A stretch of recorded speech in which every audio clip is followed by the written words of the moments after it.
Dans les monarchies arabes, ils disent de la justice qu'elle est au service de la politique. Mais dans nos jeunes sociétés démocratiques, on tente de s'imposer exactement l'inverse. Parce que ce n'est pas toujours évident d'avoir une gouvernance transparente et clairvoyante sur les marches de la conquête du pouvoir. C'est ce qu'on voit aujourd'hui avec le président Macky Sall et quelques présumés bandits à col blanc qui nous en donnent la mesure. Ce que nous allons évaluer dans ce 16e numéro de Sans détour. Bonjour et bienvenue, merci de nous regarder.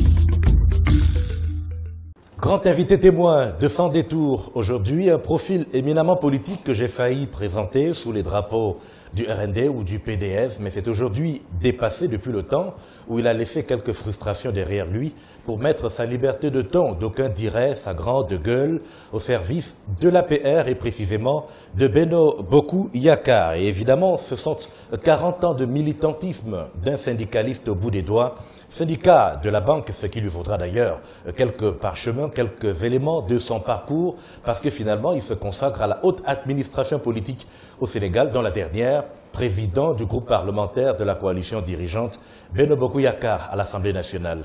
Moustapha Diakhaté, merci, bonjour et merci de nous accorder votre temps. Bonjour M. Godlow, bonjour à l'ensemble des auditrices et auditeurs de CNeT+. Bonjour à mes intervieweurs, les éditorialistes, Maman Ndiaye et le grand Modignon. Absolument, vous les avez présentés parce que dans les 50 prochaines minutes, nous allons les écouter, vous poser quelques questions, oui. À savoir un éditorialiste qu'on ne présente plus, Maman Ndiaye, qui justement a fait beaucoup de choses pour la presse sénégalaise et les combats de la liberté. Bonjour et bienvenue. Bonjour Goodluck, très heureux d'être à tes côtés aujourd'hui. Merci. Et bonjour Président et bonjour Mondoui aussi. C'est vrai. Un grand plaisir d'être là ce matin. Il aurait été difficile d'évoquer la gouvernance transparente sans citer son nom. Modignon, merci de nous retrouver. Merci. Je suis heureux également de me retrouver parmi vous et d'avoir l'opportunité de pouvoir échanger avec mon ami, le président du groupe parlementaire, Benno Bokk Yakaar. Et je salue également vos auditeurs et vos téléspectateurs. Deux axes principaux nous intéressent, particulièrement l'affaire Khalifa Sall et évidemment quelques vacances dans l'Assemblée nationale que le président Moustapha Diakhaté connaît très bien en tant que président du groupe parlementaire de la coalition politique qui dirige le Sénégal aujourd'hui. On l'a vu comme un titre d'ailleurs dans Jeune Afrique cette semaine, Khalifa Sall, le scandale ou la cabale, point d'interrogation. J'ai envie de vous demander, Moustapha Diakhaté, si vous comprenez, vous, cette clameur populaire autour de l'arrestation du maire de Dakar. Écoutez, je comprends parfaitement bien cette situation. Vous savez qu'au Sénégal, le débat juridique ou judiciaire est très hystérique. Et ça ne date pas d'aujourd'hui.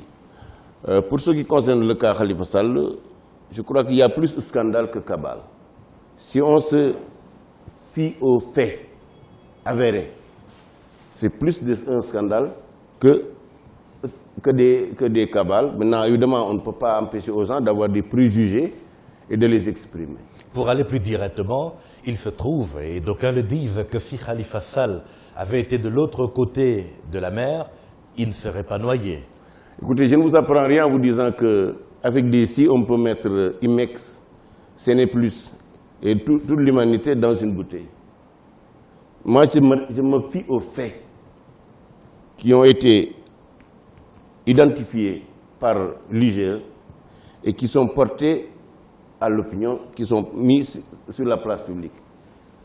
Pour ce qui concerne Khalifa Sall, je veux dire que Khalifa n'est pas poursuivi à cause de la caisse d'avance.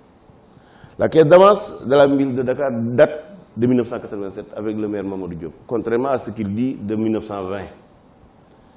Donc il n'est pas poursuivi pour la caisse d'avance, parce que la caisse d'avance étant créée par Mamadou Diop, même le montant était allé jusqu'à 40-50 millions. C'est l'IGE qui l'avait amené à 30 millions. Pape Diop avait sa caisse d'avance, Khalifa Sall avait sa caisse d'avance. La particularité de Khalifa Sall, c'est d'avoir alimenté la caisse d'avance en pompant frauduleusement sur les deniers de la ville de Dakar.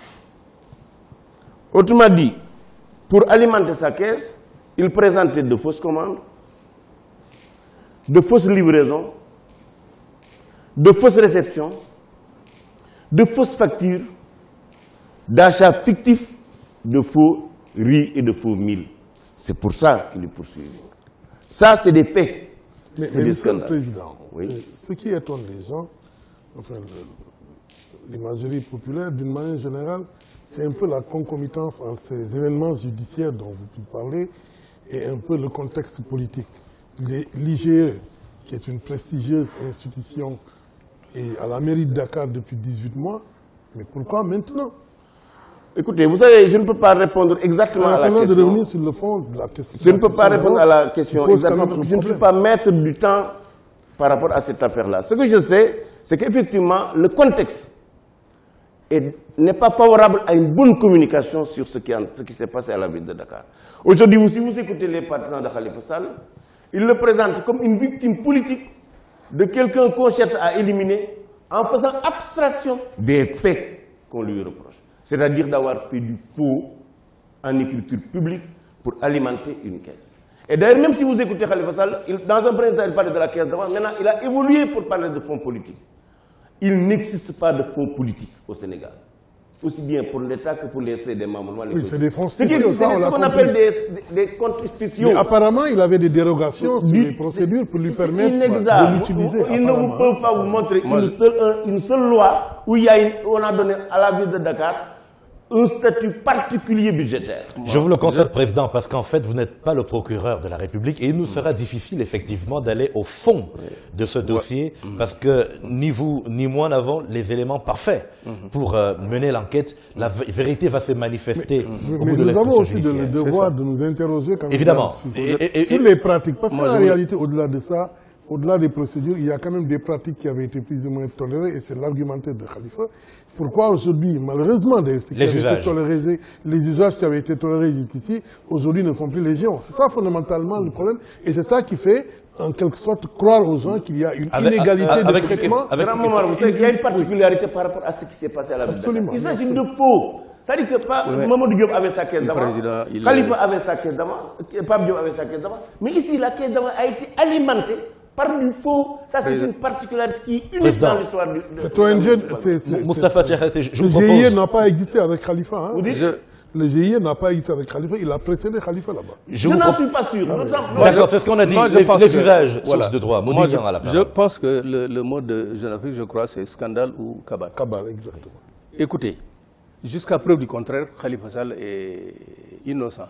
Présumé, mais à supposer que les faits graves qui lui sont reprochés étaient avérés. Oui. On suppose que, voilà, il ait fait ça, Khalifa. C'est très grave, c'est un scandale. Oui. Mais en même temps, on peut parler de cabale. Ce que vous avez dit, ce que vous venez d'évoquer, les fautes que vous venez d'évoquer sont particulièrement graves. Oui. Mais d'autres les ont faites avant lui, et ils sont nombreux. C'est des faits effectivement graves. Et s'il en est l'auteur, il doit payer et en répondre devant la justice. Mais avant lui, de 2000 à 2000, autrement dit, de la gouvernance de Wade à celle de Macky aujourd'hui. Même sur les 6 derniers mois, Maudit. Même sur les 6 derniers mois, il y a des gens qui en ont fait infiniment plus et qui ne sont pas inquiétés. Alors, le président de la République, dans cette affaire, a fait montre d'une diligence absolument inhabituelle. Le procureur aussi. Hein. Le président de la République a fait montre dans cette président qui repasse le rapport dans cette affaire au procureur d'une diligence suspecte. Le procureur de la République également, qui s'est empressé de déclencher les enquêtes, pendant qu'il a sur sa table au moins 8 dossiers qui lui ont été transmis par l'OFNAC. Il a sur la table au moins une centaine de dossiers de la CENTIF, cellule nationale contre l'information financière. Oui. Il n'y touche pas. Voilà que tout d'un coup le président se réveille, lui transmet le dossier, il déclenche immédiatement les hostilités. Alors que sur la table du président de la République, il y a au moins une cinquantaine de rapports. Donc la question, Moustapha Tchahate, est-ce que Khalifa Sall, pour venir à la question, oui. Dont beaucoup d'ailleurs mettent gravement en cause les gens qui sont autour de lui. Oui. Et il dit lui-même qu'il a mis le coude sur certains de ces dossiers-là. Venons-en à la question. Vous savez, qui a peur de Khalifa Sall? Écoutez, vous n'avez pas de peur. Le dernier scrutin qu'il y a eu à Dakar, c'était le référendum et nous l'avons battu. Non, absolument peur de lui. Non. Maintenant, je ne voudrais pas qu'on essaie par cette stratégie de la globalisation d'esquiver ce qui s'est réellement passé à Dakar, notamment à la ville de Dakar. Mais il est parti de l'hypothèse selon laquelle il peut être même coupable. Non, on dit qu'il est coupable, d'accord. Ce qu'on a reproché à Khalifa Sall, c'est unique. Maintenant, ce n'est pas lui seul qui a eu des mailles à partir avec la bonne gestion des deniers publics. Et je crois que mon grand frère Modignan le sait. Lorsque l'OFNAC avait publié un rapport qui a incriminé des gens qui sont de nous, je n'ai pas hésité à me prononcer pour dire qu'ils doivent être poursuivis. Dans la mesure où je considère que c'est à la justice de dire que telle personne est propre ou pas. Mais ils ne sont pas poursuivis. Non, le procureur a dit. Monsieur Ndiaye, le procureur a dit. C'est à la justice de dire, mais vous dites déjà. Le procureur a dit que tous ces dossiers-là seront traités. Je lui accorde la bonne foi. Je lui accorde la bonne foi. Et j'attends de pied ferme que tous ceux qui ont été épinglés puissent passer devant la justice. Mieux, je vais plus loin. D'accord, allez-y. Vous savez que moi, je crois que dans ce pays, il faut qu'on sache tirer des leçons de certaines situations. Je pense, très honnêtement, que toute personne épinglée par l'IGE, l'OFNAC, la Cour des comptes, et qui gère des comptes publics, la première mesure à faire, soit c'est de le suspendre ou de le démettre, en attendant que son honneur soit levé. Je crois qu'il faut qu'on aille plus loin. D'accord, là vous êtes dans les chantiers législatifs, Moustapha Diakhaté. Pas législatif, mais politique. Pas législatif, peut-être pour politique. D'accord, mais pour rester sur cette affaire, vous avez vous-même dit que vous faites confiance au procureur.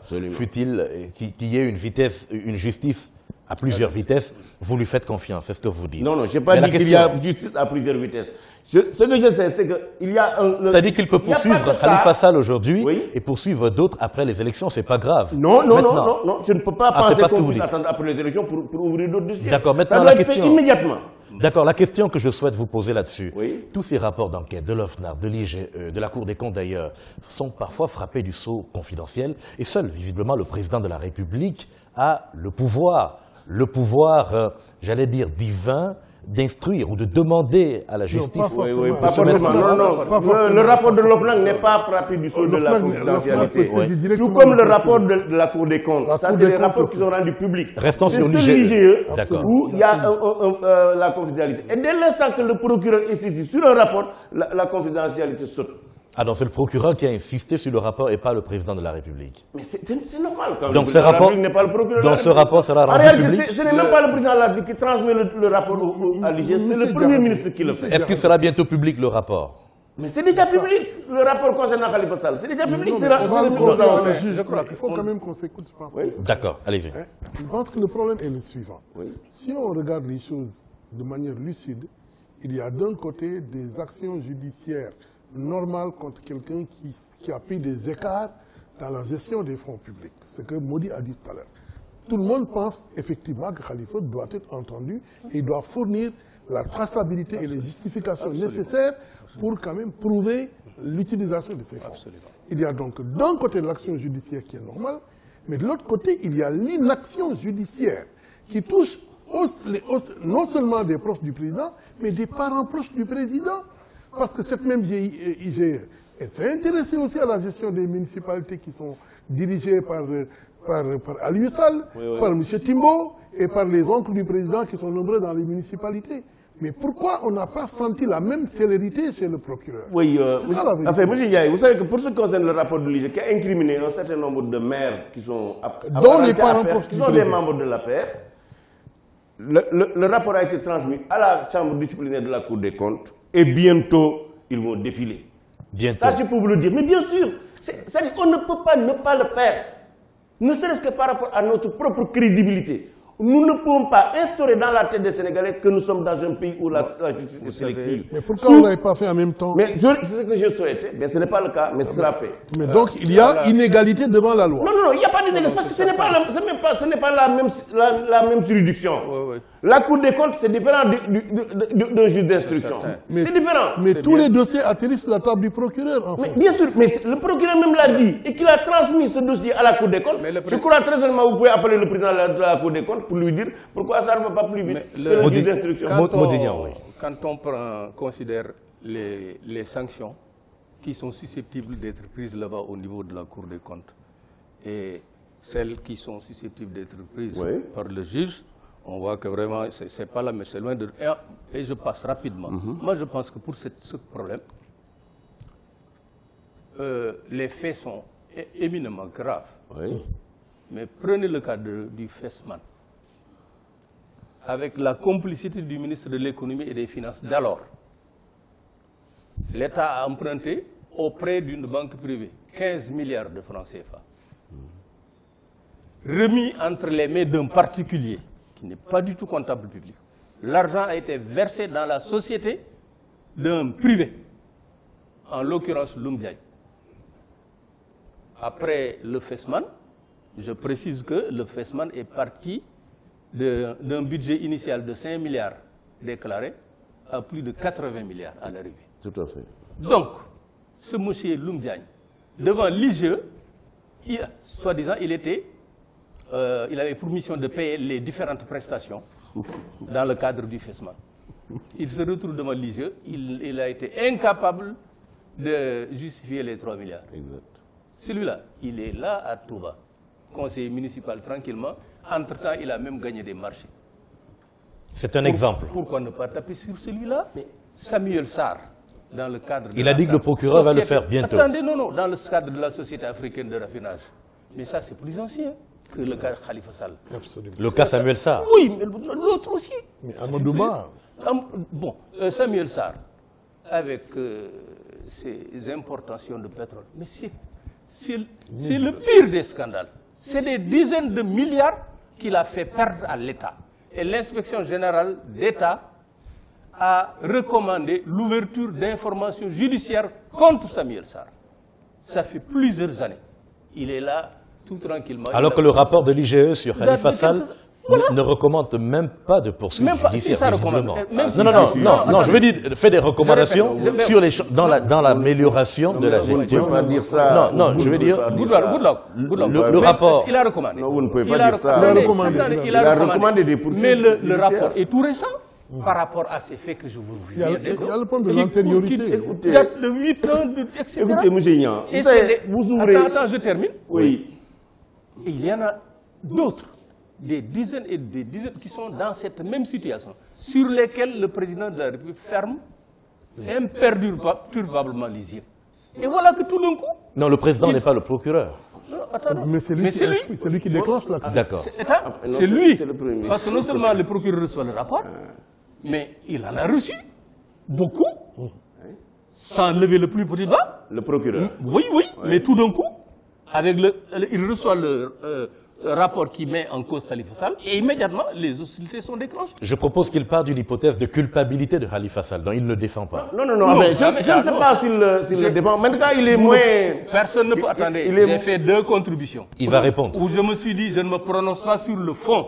Voilà. Ouais, mais d'habitude, souvent, vous prononcez sur le fond d'autres dossiers. Il doit payer. Mais M. Ignan, vous prononcez parfois sur le fond sur d'autres dossiers. Cette fois-ci, pour le cas de Khalifa, il faut qu'il réponde. Je réponds. Vous savez, M. Modignan, non, il faut qu'il réponde. Je ne me suis pas prononcé sur le dossier parce que je n'ai pas lu le rapport. Vous poussez une porte ouverte.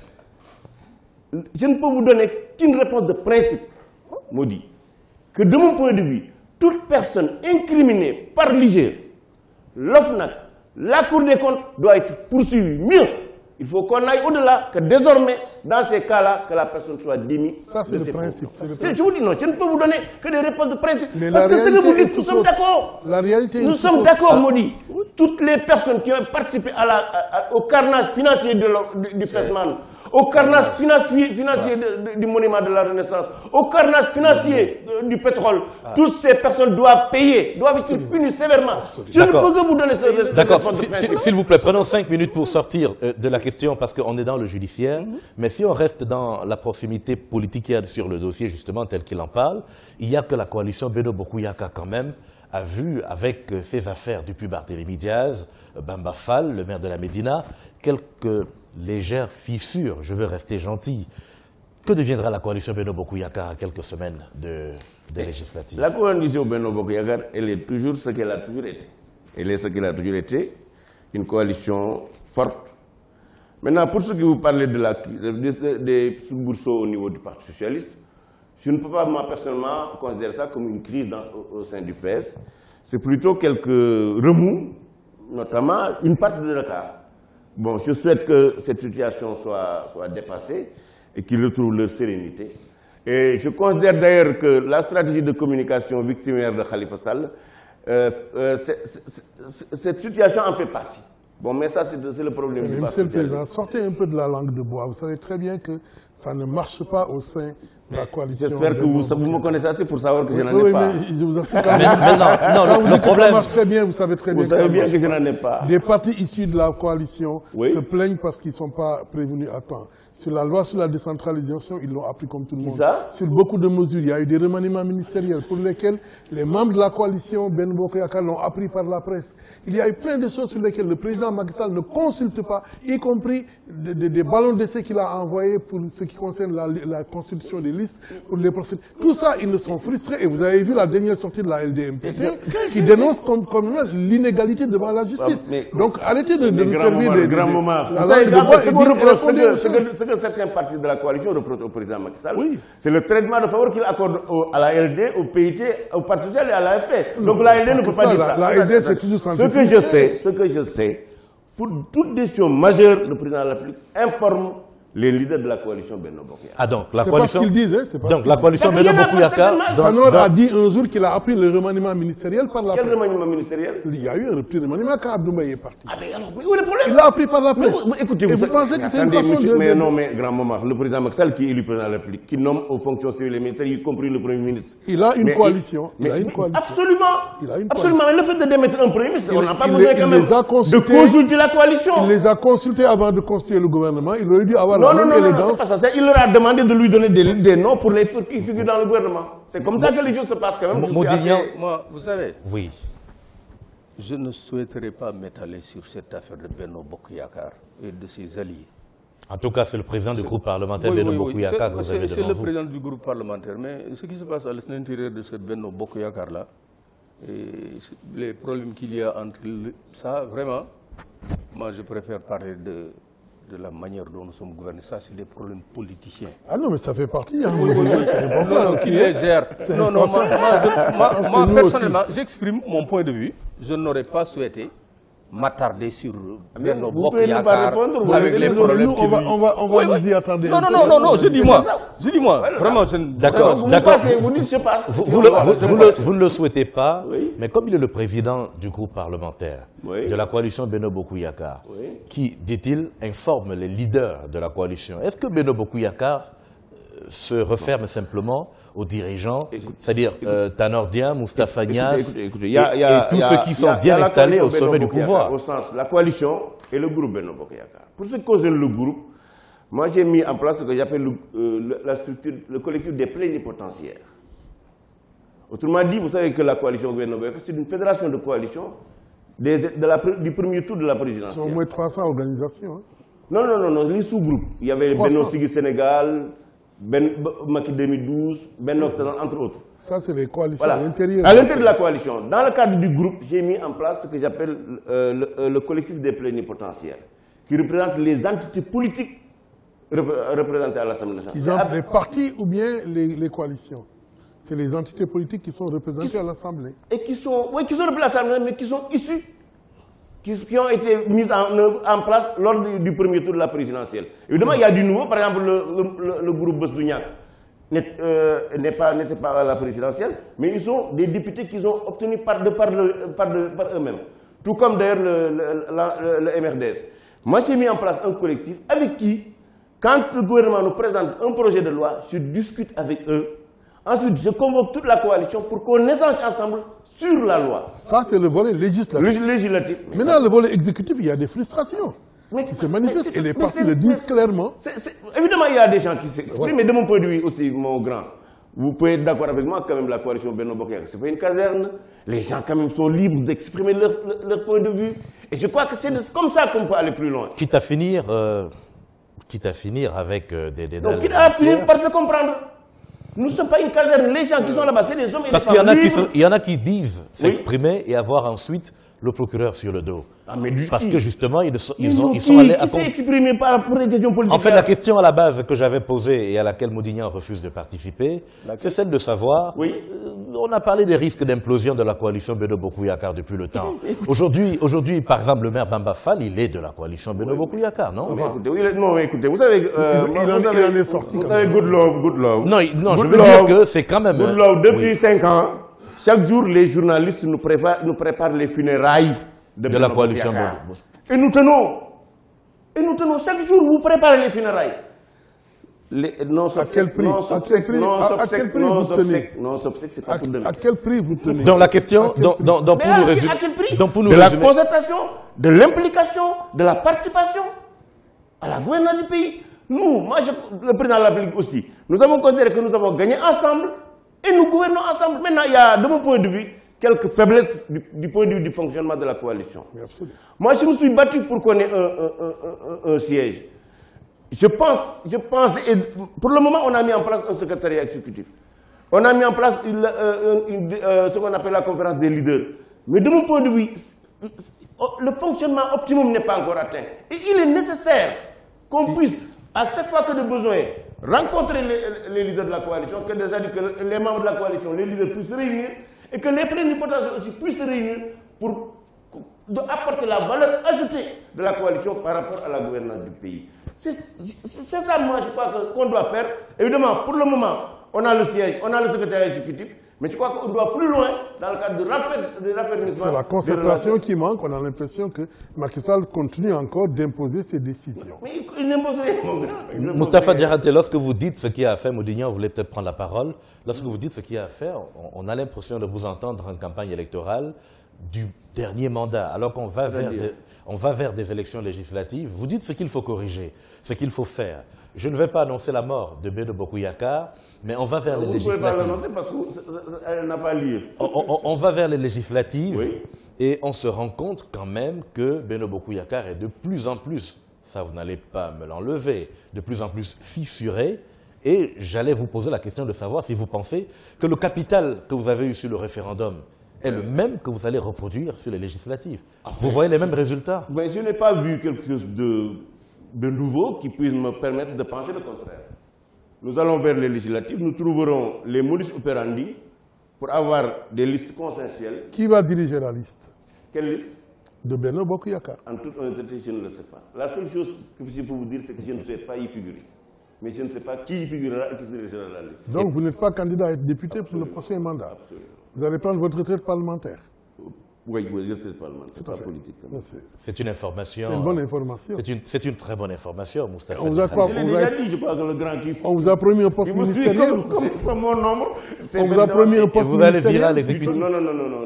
Vous abandonnez la politique? Non, je n'abandonne pas la politique. Bon, entre nous, j'en ai fait depuis 40 ans. Moi, j'ai commencé à faire la politique très jeune. À bas âge, lorsque de Charanta avait créé le RND. Après sa mort, c'est en 87 que je suis allé au PDS. Quand je ne me sentais plus dans ce parti, j'ai quitté pour rejoindre Macky Sall. Maintenant, je crois que franchement, après 40 ans de vie politique, il est temps quand même d'enlever le pied. Donc vous voulez dire que si on vous propose... La première fois que vous avez dit, j'étais à côté d'amis qui disent « Ouahi politique, on dit que vous avez mais j'espère que ce ne sera pas. » Donc je voulais répéter, et ça vous le savez pertinemment, qu'effectivement... Mais qui voyez-vous pour diriger la liste de Benno Bokk Yakaar? Tu crois que bon, écoutez... Est-ce que Moustapha Niasse a le profil? Je ne peux pas dire que telle personne ou telle personne doit diriger la liste. La coalition trouvera la personne la mieux indiquée pour diriger cette liste. C'est la coalition ou c'est le président qui le désigne? C'est la coalition.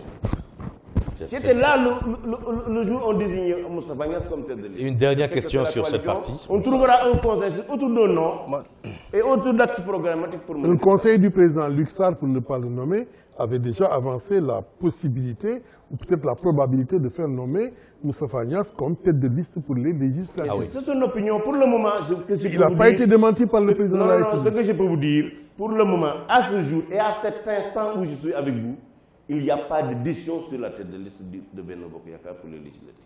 Et pour Dakar, le nom d'Abdoulaye Makhtar Diop est annoncé. C'est annoncé pour le moment. Au moment où je vous parle, à l'instant T, il n'y a pas de décision. Et sans concertation avec les autres membres de la coalition. Je vous dis que ce que vous répétez depuis lors, ce n'est que des rumeurs. D'accord. Ce ne sont pas des décisions politiques. En tout cas, Momar Seni Ndiaye, mais c'est pas parce qu'une rumeur n'est pas démentie qu'elle devient une vérité. Non, je ne vous l'apprends bien, je ne vous l'apprends pas. Oui, mais sauf que quand il n'y a pas de réaction, on la considère comme une vérité. Mais finalement. Non, mais pourquoi? Alors, c'est trop facile. Quand il n'y a pas de réaction par rapport à une rumeur, c'est une vérité. Mais dans quel pays nous sommes? Momar Seni Ndiaye essayait simplement de rétablir, enfin, d'en savoir un peu plus sur l'avenir de la coalition. Puisque je suis dans l'incapacité de lui donner l'information, je peux dire... C'est quand même grave en tant que président du groupe parlementaire Benno et que vous ne soyez pas dans le secret des dieux. Ça veut dire que le président Macky Sall s'est enfermé dans une sorte de... Aucune décision n'est prise pour ce qui concerne la tête de liste. C'est pourquoi on pense d'ailleurs que le président est totalement isolé et qu'il prend ses décisions comme il les entend.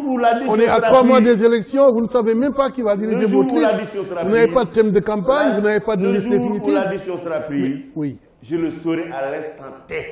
Mais au moment où je parle, le débat ne porte pas sur la tête de liste de la coalition Benno Bokk Yakaar. D'accord. Très bien. On a très bien compris qu'il fait la différence entre la coalition entre le groupe parlementaire qu'il dirige et la coalition, encore qu'il veut bien distinguer la coalition la coalition. Le groupe, c'est majorité, c'est majorité. Voilà. Le groupe, c'est le prolongement parlementaire de la coalition Benno Bokk Yakaar. Sauf que vous dites que pour ce qui est de la coalition, vous n'en savez pas grand-chose. C'est pour ça que Momar Seni... Non. C'est pour ça qu'il est étonné. Non, Godlove, doucement. Je n'ai pas dit que je n'en sais pas grand-chose dans la coalition. Pour ce qui concerne la tête de liste, vous ne savez pas. À l'instant T, aucune décision n'est prise. Tout ce que vous entendez, c'est que des rumeurs, quel que soit celui qui prononce ces mots-là. Tous tant qu'ils sont. D'accord. Il n'y a pas un seul qui en sait davantage, mieux que moi. Et à ce jour, il n'y a pas de décision sur la tête. On va sortir de cette première partie de Sans détour consacrée justement à cette affaire Khalifa Sall et notamment l'impact qu'on pourrait avoir au niveau de la coalition Benno Bokk Yakaar. C'est ce que nous venons d'évoquer. Peut-être que dans le deuxième axe, on aura un mot dignant moins réservé cette fois-ci, parce qu'on va parler de l'Assemblée nationale. L'Assemblée nationale que d'aucuns ont considéré, maudit, comme une vieille malade. En raison de plusieurs difficultés, on a entendu beaucoup de cris au sujet de son budget de 16 milliards, du fonctionnement des commissions, des résultats du référendum qu'on n'aurait pas tout admis à l'unanimité au niveau de l'Assemblée nationale. Alors il y a beaucoup de choses à dire au sujet de l'Assemblée nationale, mais pour commencer, moi je voudrais que le président Moustapha Diakhaté nous dise par exemple, qu'est-ce qui a changé pour ceux qui disaient au début qu'il nous apporte une assemblée de rupture? Moi, je souhaiterais, si vous permettez, je vous appelle Good Luck, je ne sais pas pourquoi. Good Love. Je vous aurais demandé quand même de m'accorder la... primeur. La première, parce que nous avons parlé de législative, etc. Alors qu'ils font 5 ans, ils vont terminer 5 ans. Il faut faire le bilan, il faut qu'ils vous disent. Oui, je comprends. C'est la raison pour laquelle je voudrais que vous me permettiez de... C'est ce que je disais, que ça vous sort de votre réserve. Okay, d'accord. Je comprends très bien, nous comprenons. Le candidat Macky Sall avait signé la charte de gouvernance démocratique des assises nationales, sans réserve. Entre les deux tours, il est venu voir Amadou Mokhtar Mbow, le président des assises nationales, lui exprimer son souhait, s'il était élu, d'appliquer les conclusions des assises nationales. Le président lui a dit, c'est devant le comité national de pilotage qu'il faut prendre l'engagement. Effectivement, le comité national de pilotage a été réuni et devant ce comité, il s'est engagé à appliquer les conclusions des assises nationales. Et dans ces conclusions, la priorité est largement accordée à la réforme de nos institutions. Par rapport à l'engagement du président de la République, par rapport à la priorité que représentait la réforme des institutions au sein des assises nationales dont il s'engageait à appliquer les conclusions.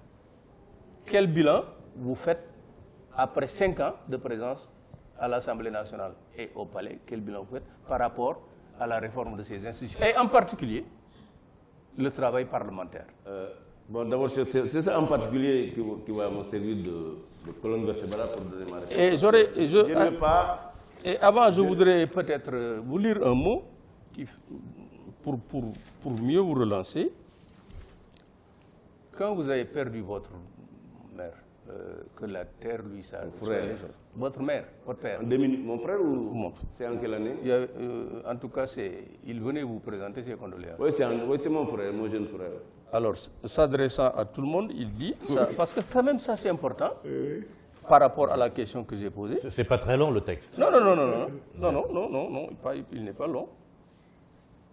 Il dit à chaque, lui, publiquement, à chaque fois que Moustapha Diakhaté fait l'objet d'attaques dans sa mission parlementaire que je lui ai confiée, le président, il vient me dire, deux points, je cite Moustapha, Monsieur le Président, reprenez ce que vous m'avez confié pour le donner à ceux qui pensent qu'ils en ont beaucoup plus besoin que moi. Voilà. Par rapport à ça. Ouais, mais, Monsieur Modignan, vous savez pertinemment que le président du groupe Benno Bokk Yakaar n'est pas élu par les députés. Il est désigné par le chef de la majorité. Cela a toujours été ainsi depuis toujours. Dans le dispositif de règlement intérieur de l'Assemblée nationale, les présidents de groupe ne sont pas élus, ils sont désignés. C'est clair, c'est clair. Mais attendez, quand le président Macky Sall parle de mission parlementaire, c'est par rapport au groupe Benno Bokk Yakaar. C'est lui qui m'a confié la charge de diriger le groupe. Et il m'est arrivé à plusieurs reprises de vouloir me décharger. Bon. Par le problème. Un de votre collègue dit l'emploi le mieux rémunéré au Sénégal, c'est la fonction de député. En termes de rendement par rapport au travail fourni, c'est le député. Vous êtes payé à ne rien faire, sinon à lever ou à baisser la main. Qui a dit ça? Votre ami Barthélémy Diaz. Ah, mais c'est que lui, il ne fait rien. Ah, non, il y a un autre. Modignan, laissez la possibilité. Modignan, laissez la possibilité. Voilà. Je crois que quand même, je vous connais suffisamment perspicace pour ne pas prendre cette formule comme une vérité coranique ou biblique. L'autre est sérieux. Il va répondre. Il va répondre, oui. Les espaces où les députés travaillent, principalement, c'est les commissions. Vous pouvez aller regarder l'ensemble des feuilles de présence depuis 2012. Vous n'y trouverez pratiquement le nom de ce monsieur. Quand nous effectuons des descentes sur le terrain, pour voir de visu ce qu'on a fait avec notre budget, on ne le voit pas. Moustapha Diakhaté. On ne le voit que lorsqu'il y a des plénières et des télévisions. Oui, là vous parlez cet homme-là, de mon point de vue, le citer. Non, s'il vous plaît, dans une émission, on parle de l'Assemblée nationale, très franchement. Nous n'allons pas faire le procès. Serigne Mansour Sy Djamil. Serigne Mansour Sy Djamil n'est pas au même niveau. S'il vous plaît. Vous devez être à un niveau supérieur à ça. Serigne Mansour Sy Djamil n'est pas au même niveau. Oui. Il n'est pas au même niveau. Je le crois. Sauf pour les absentéismes. Modignan, ce que je vous propose, c'est que si nous allons au cas par cas pour faire le procès de chaque député, il y a de fortes chances qu'on n'en sorte jamais. Je vous propose, je vous propose, parce qu'il y a des députés... Je reviens à ma question. D'accord. Je reviens à ma question. Le bilan... Il y a un contact permanent avec les députés. Je sais que vous citez. D'accord. Revenons sur la fonction de député, le fonctionnement des commissions à l'Assemblée nationale. Il y en a à peu près une douzaine. Combien fonctionnent-elles, par exemple? C'est une image, c'est une attaque. Parce que quand même, les réformes, c'est important, les réformes de nos institutions. Par rapport à ça, quel est le bilan qu'il nous fait? Au niveau de l'Assemblée. On l'avait dit en campagne électorale. Au niveau de l'Assemblée comme au niveau des autres. Lui, il a ouvert vous représentez quand même le chapitre à l'Assemblée nationale. Et c'est moi qui vais mettre le focus sur ce que nous sommes en train de faire à l'Assemblée nationale. Je ne vous apprends rien en vous le rappelant. Lors des assises nationales, l'Assemblée nationale était désignée comme une sorte d'annexe de l'exécutif. C'est dans le rapport de l'Assemblée nationale. Et cette vérité date au moins depuis 1962. Voilà. Avec la défaite de Mamadou Dia, c'était la défaite de l'Assemblée nationale. Vous étiez l'Assemblée de rupture. Absolument, je viens. C'est par rapport à ces considérations, à ces constatations, que les assises avaient instruit tous les candidats qui avaient signé la charte de la bonne gouvernance d'aller dans le sens de réforme en profondeur de l'Assemblée. Là, l'objet de ma question. Pour permettre à l'Assemblée d'occuper la place qui est la sienne dans le jeu des institutions. À ce niveau, nous, en tant que parlementaires, nous avons introduit deux réformes qui, de mon point de vue, sont importantes. C'est en deçà de ce que moi j'attendais et que j'espérais. Je ne vous apprends rien, maudit. Quand j'étais élu, désigné président du groupe parlementaire, j'ai signé une convention avec le Forum civil. j'ai signé un partenariat avec OSIVA pour disposer d'hommes et de femmes qui puissent m'aider en tant que président de groupe à entraîner l'Assemblée vers les ruptures. C'est dans cet ordre d'idée que nous avions, l'étude que nous avions trouvée et qui faisait le diagnostic de l'Assemblée, nous l'avons repris, qui a été financé d'ailleurs par l'Union européenne. Nous l'avons repris.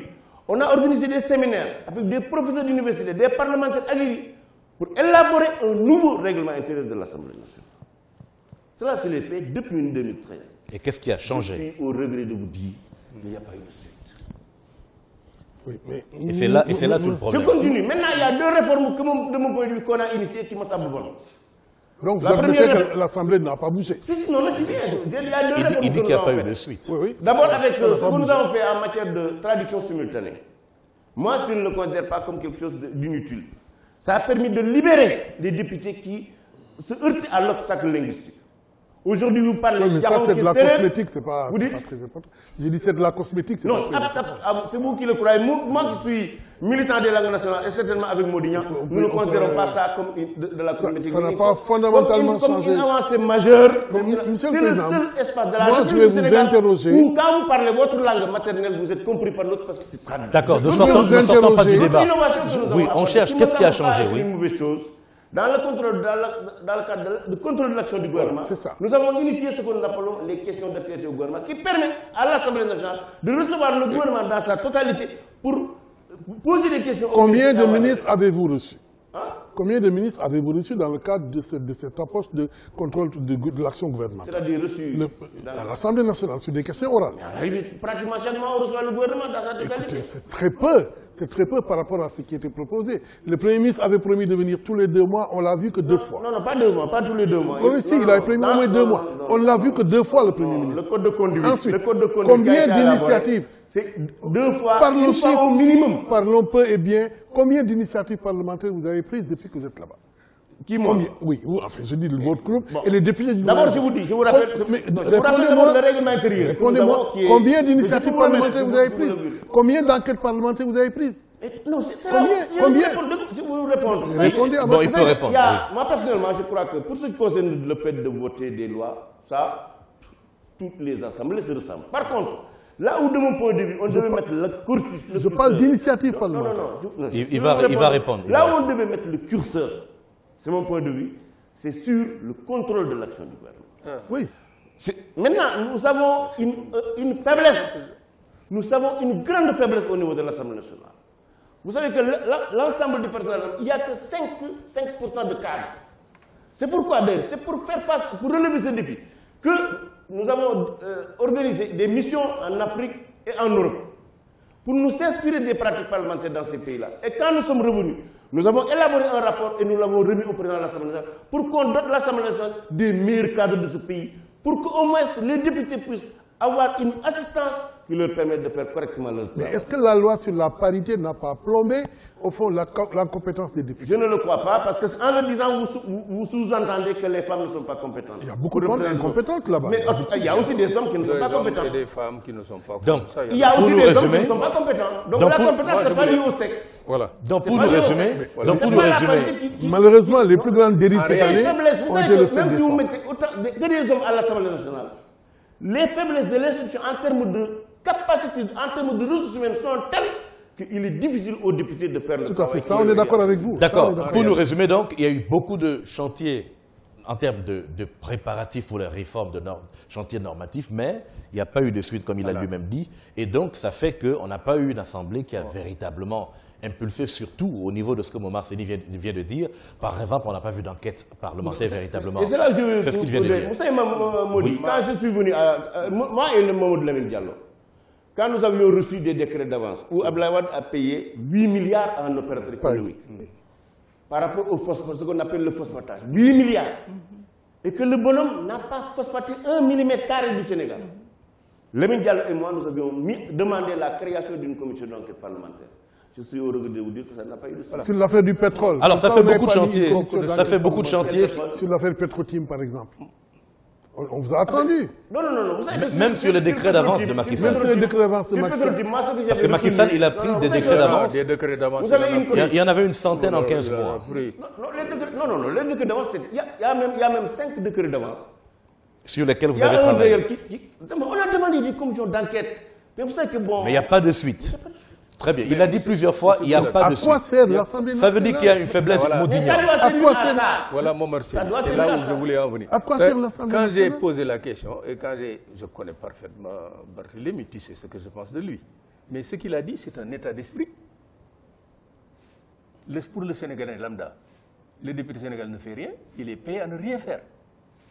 Et c'est un état d'esprit. Un député n'est pas un Sénégalais lambda. Non, quand il parle de l'Assemblée, il doit dire la vérité. Vous aussi, vous ne pouvez pas, vous n'êtes pas un Sénégalais lambda. Quand vous citez, vous devez citer un député sérieux. Non, vous ne m'avez pas écouté. J'ai dit, ce que le député l'a dit, c'est l'impression générale. Non, ce n'est pas une impression, c'est un état d'esprit. Le Sénégalais, il dit un état d'esprit, ce n'est pas des connaissances. Non. Mettons le doigt sur ce qui est important. S'il vous plaît, mettons le doigt sur ce qui est important. Moustapha Diakhaté, qu'est-ce qui fait que les commissions à l'Assemblée, par exemple, ne fonctionnent pas? Si les commissions fonctionnent, vous ne pouvez pas dire ça. Il y en a combien? Il y a 11 commissions. Il y en a combien qui fonctionnent normalement?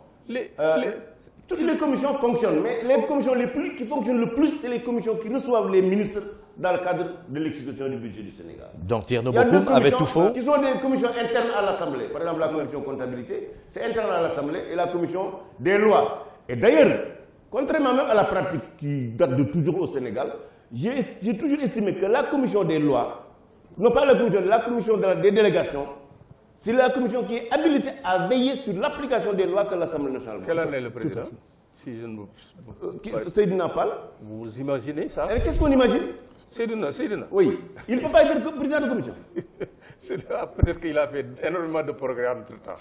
Parce que moi, je l'ai on va éviter de personnaliser. Écoutez, alors, c'est grave ça. Non, c'est pas grave. Modignan, je vous invite à avoir un peu plus de respect pour nos élus. Franchement, c'est la représentation nationale. C'est la représentation nationale. Vous parlez avec une condescendance. Non, pas du tout. C'est la J'ai l'impression que vous donnez...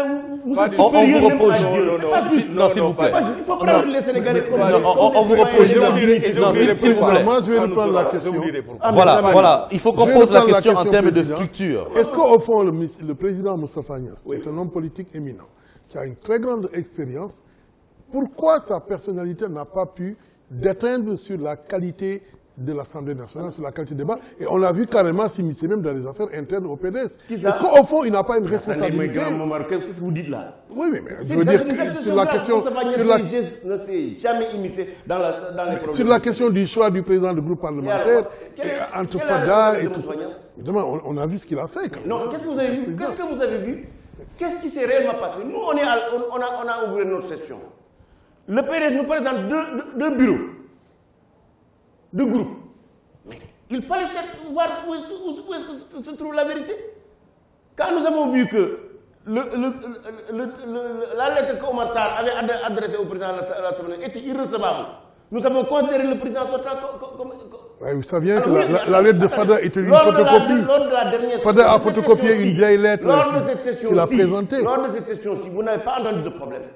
Parce que le PDS a utilisé les voies que lui permettent de régler. Parce que Fada est parti. Mais non, parce que le PDS a utilisé. C'est Adjamboj qui a été désigné le président du groupe, qui a écrit au président de l'Assemblée nationale pour lui dire que je suis le président du groupe, telle personne est la président, telle personne sera... S'il vous plaît. Président, vous savez que les présidents de... Si le PDS l'avait fait l'année dernière, il n'y aurait pas de problème. Vous savez que les présidents des groupes parlementaires ont toujours été désignés par le parti. Je viens de vous le dire tout de suite. Mais par le parti, dans le cas, Fadel a été rejeté par son parti et vous l'avez maintenu malgré lui. Vous savez que le moment de constituer un groupe, et durant la législature, il y a une différence. Nous, quand nous avons reçu la lettre de Omar Sarr, nous avons considéré qu'elle était reçue. Imaginez-moi, je suis président d'un groupe de 120 députés.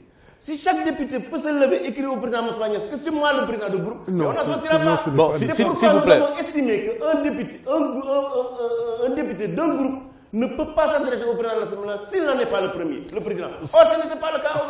C'est une bonne parenthèse, Momar Seydine Ndiaye, qui nous permet de peut-être rentrer dans ces faits anecdotiques, mais il est plus important pour nous, pour que ça nous avance, de voir en quoi est-ce que cette Assemblée nationale est utile. Il a déjà fait, ce n'est pas fort de dire que vous avez fait un aveu d'échec en disant il y a eu beaucoup de travaux, mais sans succès. Beaucoup de propositions. Beaucoup de propositions, beaucoup de chantiers, sans lendemain. Rien n'a changé au bout de 5 ans. Non, il ne faut pas dire. Vous savez que maintenant, bon, je ne dirais pas que rien n'a changé. C'est pas parce un aveu d'échec. Donc, allons maintenant sur... C'est pas parce qu'une initiative est bloquée que rien n'a changé. D'accord, allons maintenant sur... Oui, on n'est plus en campagne. On n'est plus en campagne. Maintenant, allons sur ce qu'il a dit sur le député lui-même. Oui.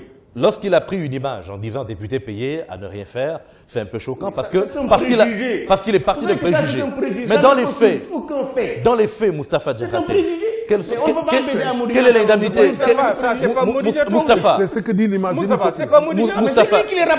s'il vous plaît, Moustapha Diakhaté, on est sur le député. Quelle est l'indemnité de carburant d'un député de la nation au Sénégal? L'indemnité de carburant. Non, écoutez, moi je ne peux pas vous donner un montant précis. Ça change, ça varie selon qu'on soit membre du bureau Absolument. ou non. Très bien. Qu'est-ce qui explique qu'un membre du bureau qui habite en face du siège de l'Assemblée nationale ait une indemnité de carburant plus importante que celui qui part de Tamba, par exemple? Un membre du bureau de l'Assemblée qui habite Tamba ou qui habite Dakar, ils ont la même dotation. Mais un député simple qui part de Tamba, il a une indemnité plus faible que le membre du bureau. Un député simple qui habite à Tamba, il n'a pas le même carburant que le député président de l'Assemblée nationale. Mais le député simple a un droit au logement, ce que le député membre du bureau n'a pas. Les membres du bureau n'ont pas droit à avoir un logement. L'écart est trop grand. À la place, ils ont une indemnité représentative. Mais vous le dites pas aux téléspectateurs, c'est quoi l'indemnité de carburant? Les députés simples, c'est aux députés qu'on hébergeait à l'hôtel de...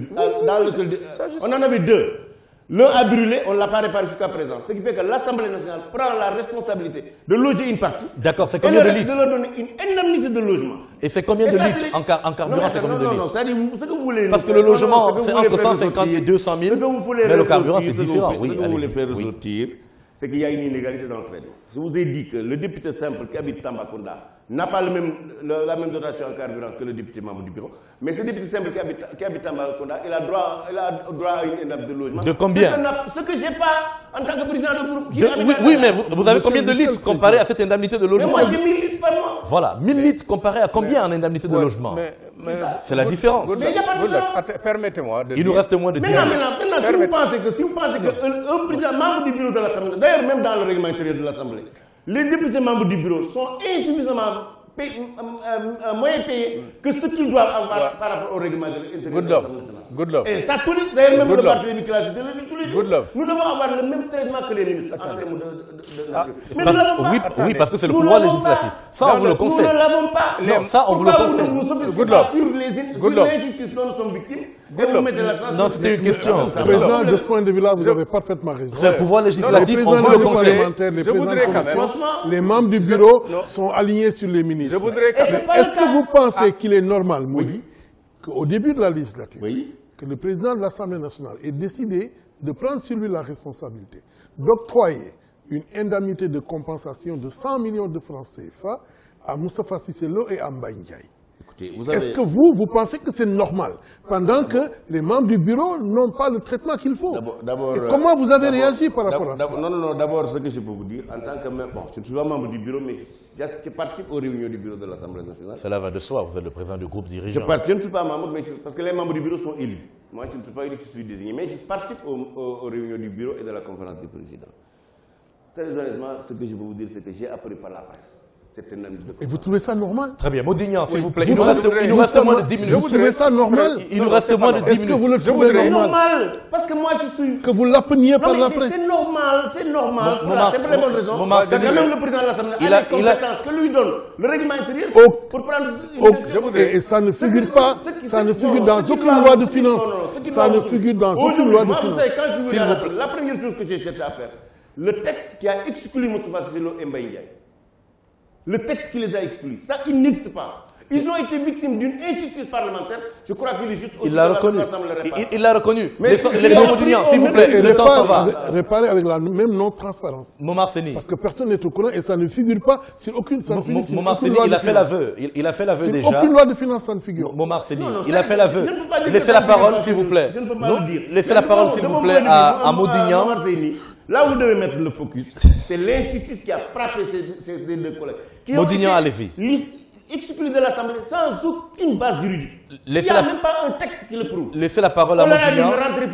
Peut-être qu'il va parler. Les véhicules récupérés et les bureaux fermés. À quoi correspondent les 100 millions? L'émission est terminée. Hein? Ça répare quoi? Mais écoutez, je ne peux pas vous répondre. Momarseli, vous ne laissez pas la parole à Modignan. Peut-être qu'il va évoquer les députés de la diaspora pour nous permettre de sortir. Que des choses dont je suis sûr. Modignan a une question, peut-être. Président, vous n'êtes pas très informé, apparemment. Moins de 5 minutes en tout cas. Je voudrais simplement évoquer très rapidement le décret que le président de la République a pris quand il a décidé de mettre un terme aux conventions de logement administratif. Le décret qui accordait une certaine indemnité représentative de logement à certains. Là, il y a quand même les membres de l'Assemblée nationale. Non, on n'avait pas de logement conventionné. Non, ça part dans le décret qui donne des indemnités compensatives. Compensatoires. Il y a les membres du gouvernement, les membres du bureau de l'Assemblée nationale. On n'en a pas. Vous n'avez pas. Non. Les membres.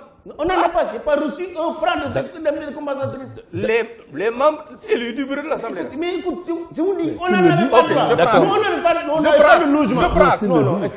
Non, il passe. Je ne parle pas de logement parce que le temps s'en va. S'il vous plaît. S'il vous plaît. On n'avait pas de logement. Non, je n'ai pas dit ça. bénéficier d'une indemnité compensatrice. Tout à fait. Attention. Ce que vous dites là, c'est vous-même qui l'avez vu, mais pas. Oui, il faut avancer, le temps ne vous attend pas. Quelle question vous Prochaine question. Est-ce que dans ce décret, les membres du bureau de l'Assemblée nationale ne sont pas pris en compte? Mais du tout.